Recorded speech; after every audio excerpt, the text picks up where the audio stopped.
Hello, everyone. My name is Tooways Asmal. Welcome to another episode of Two Ways to Skin a Cat, a show where we talk career experiences, entrepreneurship, and investments. The main aim is to show that there's more than one way to be successful other than just climbing the corporate ladder. Now we are live on LinkedIn and YouTube, and the show will be available on podcast by tomorrow. For those who are listening on the podcast, please leave us a rating. Now, if you're joining us live, drop a one in the comments so that we know we're not talking to ourselves, and drop a two in the comments if you're watching the recording. My guest for this week is Rekgotsofetse Ledwaba. He's a chartered accountant who started his career in the army, no less. He's also now an IFRS Technical Manager at a prominent audit firm. Rekgotsofetse, thanks so much for joining me today. Oh, thank you so much for having me. Thank you so much for having me, sir.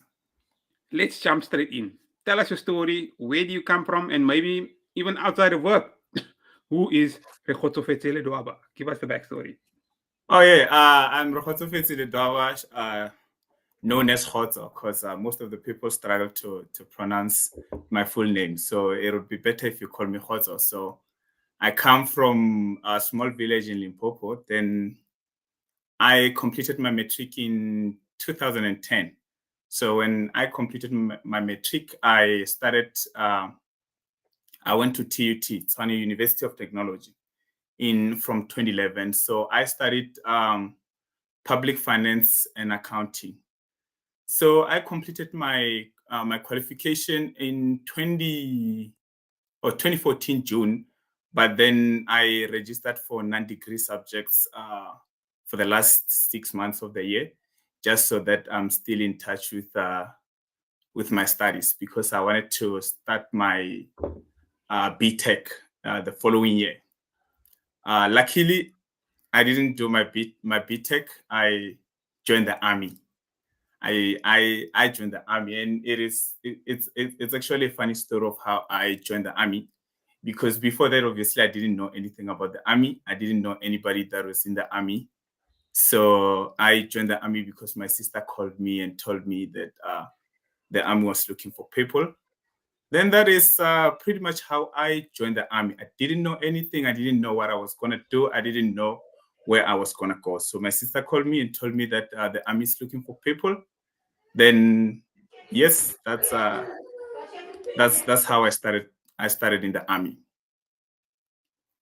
Okay, and outside of work? Oh, outside of work, I'm not too much. I'm not an outgoing person, so I go for runs. I do a lot of runs during the week, and over weekends I go for hiking. So you'll barely see me at a lot of places, other than if maybe someone says let's go for a run or let's go for hiking. So there's not much that I do, actually. Okay, so excuse the background noise. We've got crazy kids running up and down, so apologies for that. But yes, no, it's understandable. It's understandable. I do have a child too. Remember, this was actually scheduled to have taken place 2 weeks or 3 weeks back, but then I had an issue because my son fell and he broke his leg. So I hope he's okay now. He's recovering. He's recovering. So just to follow up on what we were talking about, I mean, you joined the army. Some people are like, okay, you did a stint at the army. You were in the army for 6 years. That's not a short time. That's a large part of someone's career. Why so long? And tell us, what experiences did you learn that helps you to this day? The reason it was long, it was because, remember, I studied public finance and accounting, and I couldn't be a CA, right? So when I started the first 2 years, I was not allowed to study.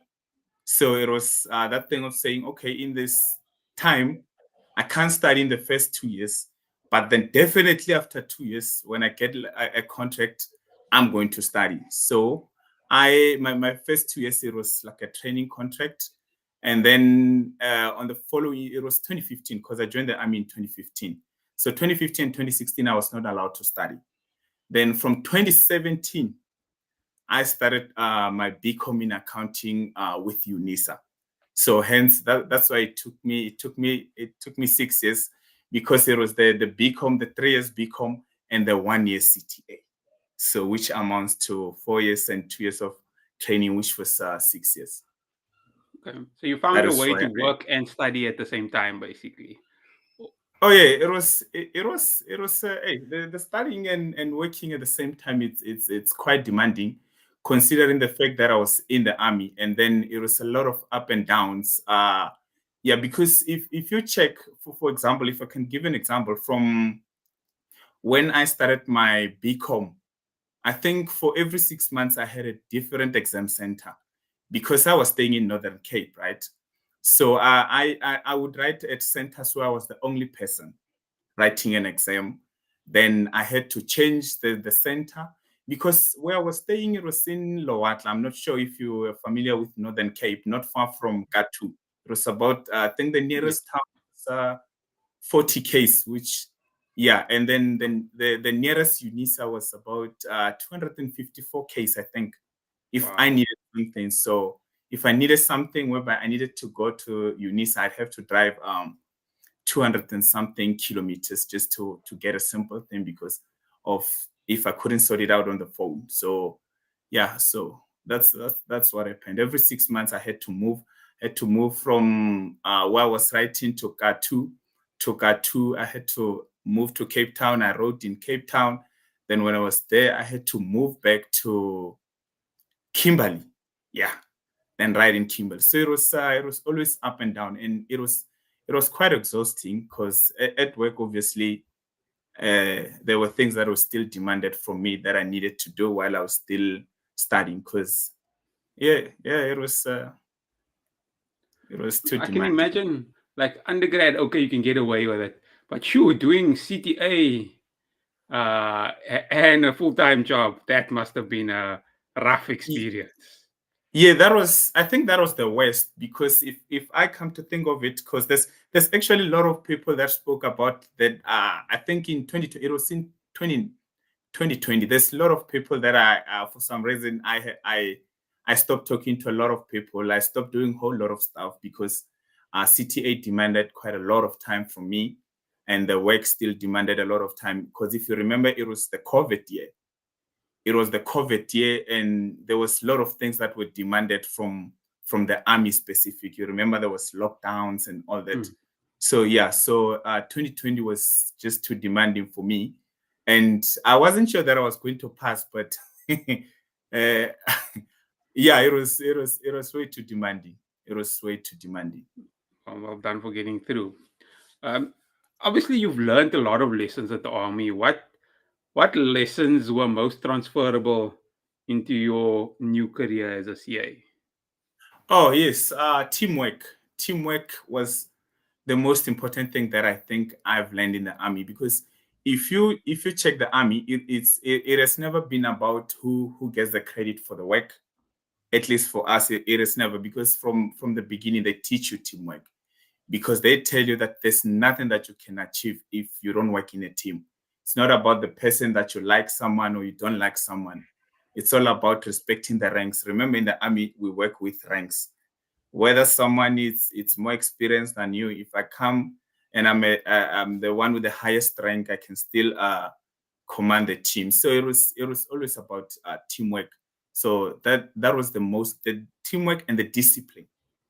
Hence, I still believe that it was easier for me to study while I was working. It was because of the discipline that I had learned from the army. I had learned from the people that surrounded me, that I surrounded myself with. So those were the most important lesson that I've learned: teamwork and discipline. So it sounds like you did a lot of traveling over the years, Northern Cape, Western Cape. Now you're in an audit firm in the technical department.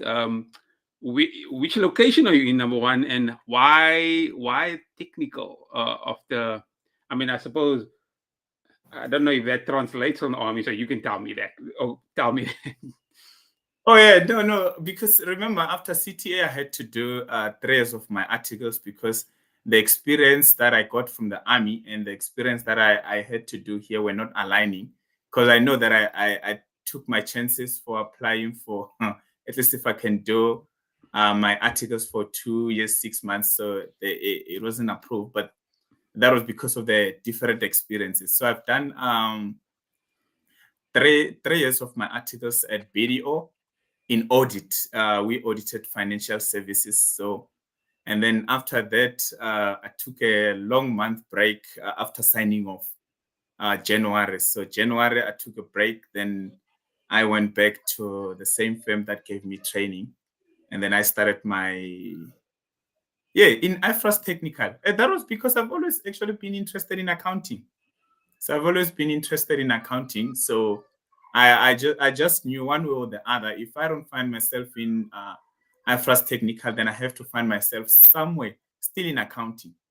Still in accounting. It's Okay.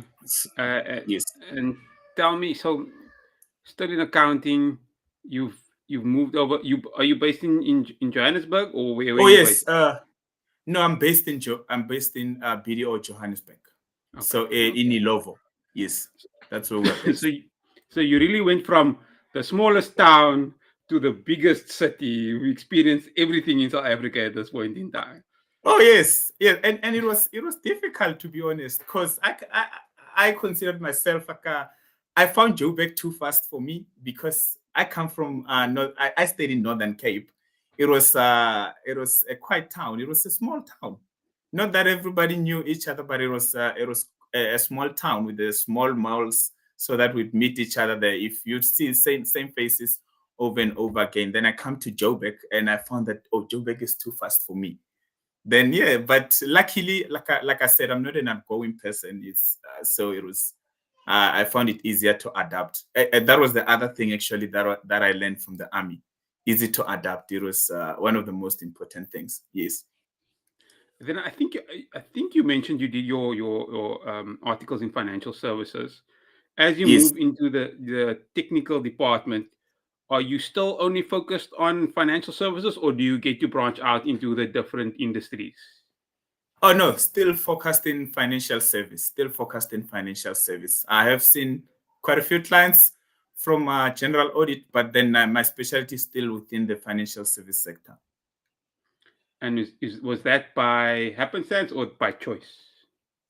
Oh, it was by choice because it was by choice. It was by choice. I want to just step back a little bit, just back to your army experience. I know I've asked you about that, but I see you Sure. were specifically in logistics, procurement.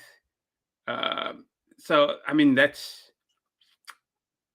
for me, that takes a different part of your brain, or you use a different part of your brain potentially than you would doing IFRS technical or accounting. Was that again logistics a choice?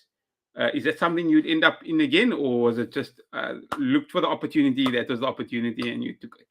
Oh, I think for that it was more looking into opportunities because remember I did say when I joined the army I didn't know what the army entailed. I didn't know. I remember we did ask because I remember when I was told to go to Tabatswana. I'm not sure if you know Tabatswana. It's in Pretoria. So when I went to Tabatswana, when I got there, because I had, remember I said, if you remember, I said I completed in June, right? In 2014, but my academic record did not show that I had completed. So when I went to Tabatswana, I didn't know whether I was going to go into logistic, HR, or any. I just got there and said, we heard that you guys are looking for people. So yeah, that's how I got there. So and they advised, join logistic, and that's pretty much how I joined there, and I liked it eventually because that's those are. It's always interesting actually to learn new things that you didn't expect to do. Then you find yourself in. Then you're like, oh, this is quite interesting. So let me see if I can go deep. What can I find? So Okay, so luckily you didn't end up on the front line somewhere. oh Thankfully. yeah. Yeah, but it would have been actually interesting. It would have been a very interesting experience. I don't think I wanted to end up there because it would have actually disturbed my studying. So if I've been there, it would have disturbed my studying. So I wouldn't be sitting here with you at the moment. So But now you're here for a reason. You're I'm here here for for a a reason. reason. I'm here for a reason because you see, I think things happened the way they were supposed to happen, right? Because I think people that are close to me actually knows how important the army is for me, even at the moment.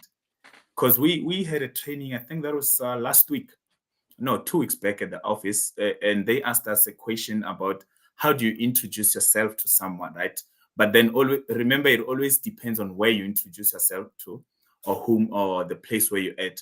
But then I always find myself mentioning the defense force, because I believe that is, if I had not been in the defense force, I would have not been here. So the defense force, it's the most important part of my life to this day, and it will always be there. So that's just me.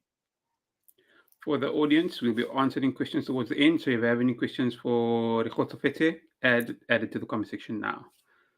Just a question. So, I mean, we mentioned obviously that you did your undergrad and your postgrad while you were working. There's lots of people out there who are doing CTA, maybe even undergrad now, and doing a full-time job. What advice do you have for them? Because it's July now, it's already halfway through the year. Some people are already feeling a little bit of burnout. Do you have any advice for them to get them through the rest of the year? Yeah, I think, like I said, the discipline, because you always need to remember what is the end goal. If you know what is the end goal, especially if you like me, you know where you come from and you know the places that you don't want to go. So that actually motivated me. If you know where you want to go, then I believe that you'll be able to achieve what you want to do. So the discipline is very important. Always remember what is important, because there are people that are able to study for a day or three and be able to pass, but there were some of us that needed to study, because I know that my CTA journey, I kind of documented it through my LinkedIn, because of it was a struggle. That's where actually I met a lot of people, because I used to speak about the times that I would study, because I studied for long hours. I studied long hours. Like I said, remember when I said in 2020, there's a lot of people that I stopped talking to, not because I wanted to, because of I had to focus on my studies. So if you know that CTA, it is what you want, or whatever that you're studying, it is what you want to achieve at the end of the year, then please be disciplined, study. Make sure that you make time to study, because obviously you can't just wake up and go write a board exam and believe that you will pass. I don't know, maybe by luck you will pass, but yeah, I believe that discipline, it is the core of everything. It is at the center of everything. If you're disciplined, then you'll be able to actually achieve anything that you want to do. I'm going to ask one more question, and you're welcome to not have an answer or say that you can't answer. But what's next for you? What is your next 5-year view? What are you planning on staying in IFRS Technical? Planning on going back to the army? What do you see? As much as you can share, obviously. Oh yes, I still do plan on staying in IFRS Technical. Remember, I did say I love accounting. If I don't find myself in IFRS Technical, I still have to find myself in accounting department somewhere, because that is pretty much what I like to do. And the other part is me and my friends, we actually opened a company a few months ago. It is not yet running, but it is hopefully in the process of running. Me and there's quite a few friends. Maybe I can count them out. Or the other one, I tend to forget his name, but it's me, Wama. I do see Wama. It's in the chat here. He's one of the people that we've started a company with. There's Awonke and his friend. Oh, yeah, sorry if he's here. I tend to forget his name sometimes, but hopefully the company will be running one day. It's like a consulting company. It's a consulting company. We had a name for it, but the CIPC we're still struggling with, because when we registered the company, the name. But yeah, that's hopefully where we will move to. Because if you check, right, it's sometimes like, for example, if you find people that you did articles with, or you find trainees that are like, after articles they don't know what to do, right? There's a lot of people that don't know what to do after articles. People don't have jobs. If obviously some of us come together and start a consulting company, it can make it easier to, if obviously if it's a new company, you won't be able to match their salary. But if someone is unemployed and willing to start over and understand where we come from, so they can start at our consulting company. Hopefully, it will be operational soon. I like that. Any last few words or anything we didn't discuss that you'd like the audience to know? Oh yeah, I think it was what would the audience like to know? Not much. Yeah, I think we've covered everything, because I remember I had an interview with SAICA, and then that was last month, right? And there was a question that actually I answered, but then I went back to reflect on it. It was about, because they asked me a question. It was about the youth, right? Because it was a youth month. And then I remember that I specifically spoke about being politically informed.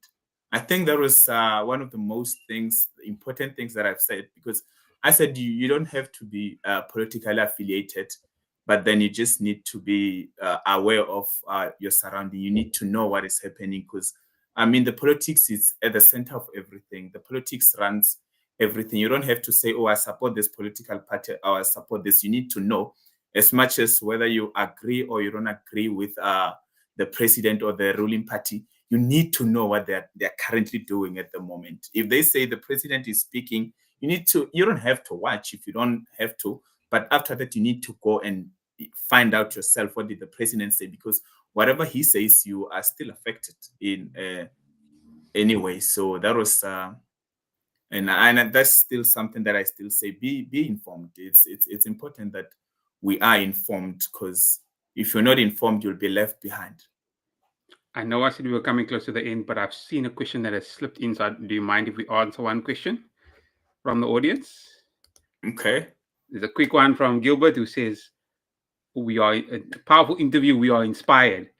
Achieving what you have achieved so far, what keeps you grounded and what drives you? Oh, that's my son. I think he keeps me on my toes. Remember, like when it comes to him, because when it comes to him, I'd give him anything that I could. So he drives me. If I can think of doing something and I think of him, I think, snap, I have to do what I have to do so that my son can benefit. So he drives me. He's in the driving force. So, because I'm like, remember, like I'm a present father, so he's here with me. So yeah, that is what drives me. Always wanting to do better, always willing to learn. If there's new things, that is, if there's something that I don't know, I try my best to know it. So that's that what keeps me going. It keeps me going. Short and sweet. I love it. That's a good way for the show to end. The show has been live on YouTube and should be available on podcast by tomorrow. If you're watching on YouTube or listening on the podcast and you feel that it's added value, don't forget to like, subscribe, and click on that notification bell to get automatically notified when the next episode comes out. Rekgotsofetse, thanks so much for joining me today and sharing your wisdom with us. Oh, thank you so much, and thank you to everybody that attended. Thank you. So thank you for your audience, and thank you for the great interview. Hopefully we will